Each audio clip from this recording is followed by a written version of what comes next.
She knew. And she looked up at me. And she said, "I see your trouble." And I said, "Dear Mary, it is the news that we have feared for so long." For see, even in 1846, we'd heard rumblings of a great civil war. And yet here it was in my hands, come to pass. And I had been summoned by Mrs. Lincoln's husband to the White House. Well, I had my favorite horse at the time saddled, Darling Grace, little old 16-hand tall, beautiful little bay. And I remember getting in the saddle of that, I let out a sigh. And I recall Perry's hand. You see, Perry became my cook during the war, but Perry was one of the servants in the kitchen. And I remember him putting that hand, that massive hand on my leg, a big man, 6'2", about 300 pounds. And with William McLee, little Sarah, Sabrina standing out there, he looked up at me and said, "Marsh Robert, you'll be all right. We's all praying for you." And I realized they knew the time had come. I went down to Washington City to meet with Mr. Lincoln, and Mr. Lincoln was busy raising troops. 75,000, I do believe, to put down the rebellion in South Carolina. But during that time, I realized he had to go through the sovereign state of Virginia, an unheard of act. In North Carolina, unheard of act, because states' rights prevailed over central government. And I wondered what was happening, and they directed me to my cousin, a distant cousin, Mr. Blair, Francis Preston. Now, if you knew you ever know anyone like this guy, real grumpy looking and kind of sassy, and he looked at me and said, "Colonel Lee, I've just been newly appointed colonel by your husband." In fact, on his desk, there laid a statement putting me complete command of the army on my word. But he said, "Colonel Lee, on behalf of the President of the United States, I am hereby authorized to offer you complete command of the Army of the Potomac." Ladies and gentlemen, did you ever have a dream? I had a dream.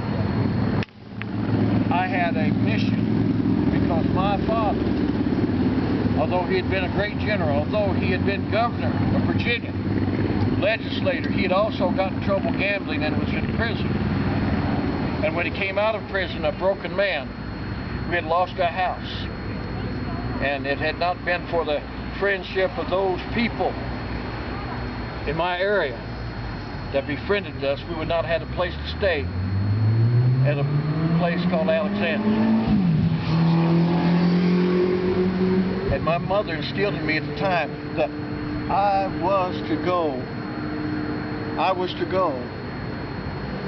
deny myself, follow honor in all things, duty, follow it because it's the most sublime word in the English dictionary, and restore the great name of the Lees. For boys and girls, ladies and gentlemen, 2 of my ancestors had signed the Declaration of Independence. My father-in-law was the adopted son of George Washington. My goodness. And our heritage was so good. In fact, a man by the name of General Washington, now who did I say Washington was? He was first president of the United States. They said that George Washington said that my father and my Lee family, he said if it had not been for the Lees, this nation would have been not founded on such a firm, solid, democratic foundation. Here was my chance to redeem the good name of Lee, and here's my chance to maybe stop some of the suffering that was going to happen. But I had to think about it because my wife, my lovely wife, would probably be the grand loser if I do this. So I begged leave, and I went out, and I went back to Arlington. And at Arlington, I remember, any of you have been married for a long time? Well, my wife could read me better than I could read myself. And she looked at me and she called me captain. Now, it didn't matter what rank I had because she said I was the captain of her heart. And I called her Mim, and that was my pet name. And she looked at me and said, "My captain, you seem perplexed." And I looked at her and said, "Dear Mary, I fear the time has come." And you know what that woman said at that time? Now, Mrs. Davis, I know you do, and Mrs. Lincoln, Mrs. Jackson, I know you followed your husband, but my dear wife at that time said the most endearing thing to me. She said, "My captain, your plight is my plight. Where you lead, I will follow. All these trifles of this house and all we own means nothing if we are not family." Well, I begged leave of her, and I went upstairs. Miss Davis,